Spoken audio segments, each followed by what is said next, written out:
নমস্কার শ্রোতা বন্ধুরা, সবাইকে স্বাগত জানাই আমার চিন্তা মোটিভেশন চ্যানেলে। আশা করি আপনারা সকলেই ভালো আছেন, সুস্থ আছেন এবং সাবধানে আছেন। আজকে এই ভিডিওর মাধ্যমে আপনাদের বলে শোনাবো দুর্গা ষষ্ঠীর ব্রতকথা ও ব্রত মাহাত্ম্য। আশা করি আপনাদের ভিডিওটি ভালো লাগবে। যদি ভালো লাগে তাহলে অবশ্যই লাইক করবেন এবং ভিডিওটি প্রথম থেকে শেষ পর্যন্ত শুনবেন। চলুন তাহলে শুরু করা যাক আজকের ভিডিও। আশ্বিন মাসের শুক্লপক্ষের ষষ্ঠীর দিন, অর্থাৎ যে শুক্লপক্ষে ষষ্ঠী তিথিতে বোধন হয়, সেই তিথিতেই সমস্ত রমণীরা এই ব্রত পালন করে থাকে। এই দুর্গা ষষ্ঠীর ব্রতের নিয়ম: দুর্গা ষষ্ঠীর ব্রতে ফুল, দূর্বা, ধূপ, দীপ, আতপ চালের নৈবেদ্য, ফল, মিষ্টান্ন ইত্যাদি লাগে। আশ্বিন মাসের শুক্লপক্ষের ষষ্ঠীর দিন সন্তানের মায়েরা দিনের বেলা উপোস করে থেকে ষষ্ঠীর পুজো করে ষষ্ঠীর প্রসাদ খান। ওই ষষ্ঠীর পুজোর ব্রত করে সেদিন ভাত খাওয়া বারণ। রাত্রিতেও ফলমূল খেয়ে থাকতে হয়।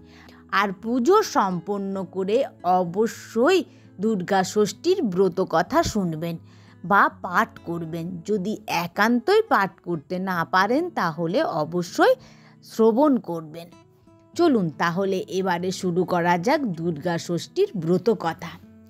একবার আশ্বিন মাসের শুক্লপক্ষের ষষ্ঠীর দিন কৈলাসে মা দুর্গা মহাদেবের ওপর অসন্তুষ্ট হয়ে অনেকক্ষণ কথা বলেননি।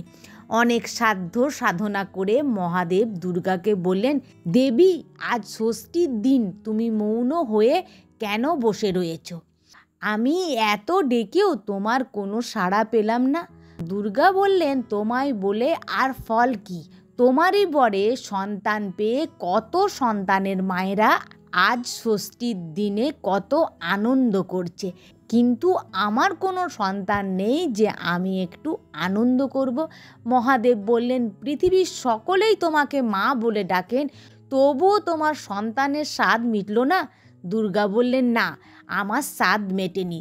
তুমি এক্ষুনি আমার কার্তিককে এনে দাও। মহাদেব তখন কার্তিককে আনতে চন্দ্রলোকে গেলেন। কার্তিক দুর্গার গর্ভে না জন্মালেও সে শিবেরই ছেলে। এদিকে কৈলাসে জয়া ও বিজয়া মা দুর্গাকে তেল হলুদ মাখাতে লাগলো। এতে মা দুর্গার গা থেকে যত ময়লা বেরোলো তাই দিয়ে দুর্গা একটি পুতুল গড়লেন। সেই সময় নারায়ণ সেইখান দিয়ে যাচ্ছিলেন। পুতুলটি দেখে তার খুব ভালো লাগলো। তিনি তক্ষুনি তার মধ্যে প্রবেশ করলেন। এতে পুতুলটি প্রাণ পেল আর মা দুর্গাকে মা মা বলে তার স্তন পান করতে লাগলেন। দুর্গা আনন্দে আত্মহারা হয়ে উঠলেন। এমন সময় মহাদেব কার্তিককে এনে দুর্গার কোলে দিলেন। দুর্গার কাছে মহাদেব পুতুলের সব কথা শুনলেন আর কৈলাসে উৎসব করার জন্য সব দেবতাদের তখন নিমন্ত্রণ জানালেন। সমস্ত দেবতারা কৈলাসে এলেন, শুধু শনিদেব এলেন না। শনিদেব আসেননি দেখে মহাদেবের খুব রাগ হলো। কাজেই শনিদেবকে শেষ পর্যন্ত আসতেই হলো। কিন্তু শনিদেব চোখে হাত চাপা দিয়ে রইলেন। শনিদেব ছিলেন সম্পর্কে দুর্গার ভাই।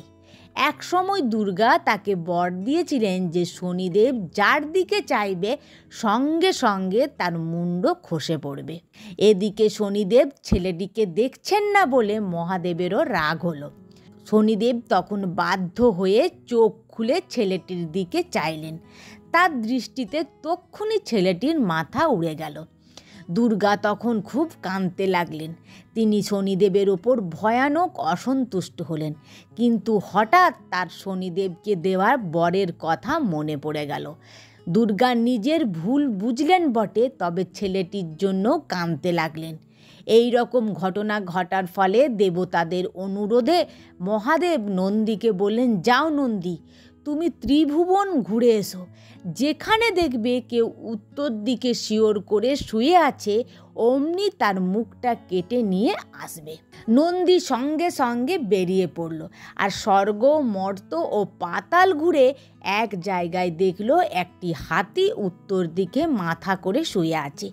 নন্দী তখনই তার মাথাটা কেটে মহাদেবের কাছে নিয়ে এলো। মহাদেব তখন সেটি ছেলের কাঁধে জোড়া দিয়ে দিলেন আর ছেলেটিও মা মা বলে ডাকতে লাগলো। ছেলের মুখ হাতির মাথা হলো দেখে দুর্গা খুব দুঃখ করতে লাগলেন। দুর্গার এই রকমভাবে দুঃখ করার জন্য দেবতারা তাকে বললেন, মা আপনি দুঃখ করবেন না, এই ছেলের নাম রাখা হলো গণপতি। এর পুজো সকলের আগে হবে, তারপর সকল দেবতারা পুজো পাবে। সব দেবতার আগে গণেশের পুজো হবে, তারপর অন্য দেবতার পুজো হবে। এরপর দুর্গা কার্তিক আর গণেশকে নিয়ে হিমালয়ে গিরিরাজের ঘরে এসে ছেলেদের দেখিয়ে মেনকাকে সব ঘটনার কথা বললেন। তখন মেনকা খুব ঘটা করে গিরিরাজের বাড়িতে দুর্গা ষষ্ঠীর ব্রত করলেন।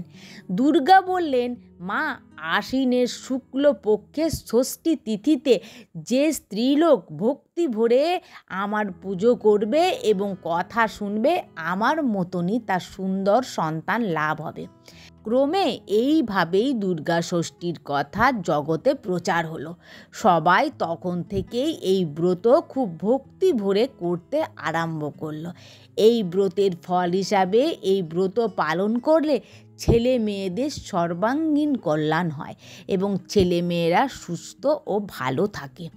আজকের ভিডিওটি এখানেই সমাপ্ত হলো। যদি ভিডিওটি ভালো লাগে তাহলে অবশ্যই লাইক, শেয়ার, কমেন্ট করবেন। আপনারা ভালো থাকবেন, সুস্থ থাকবেন এবং সাবধানে থাকবেন। জয় মা দুর্গা, সকলের মঙ্গল করো মা।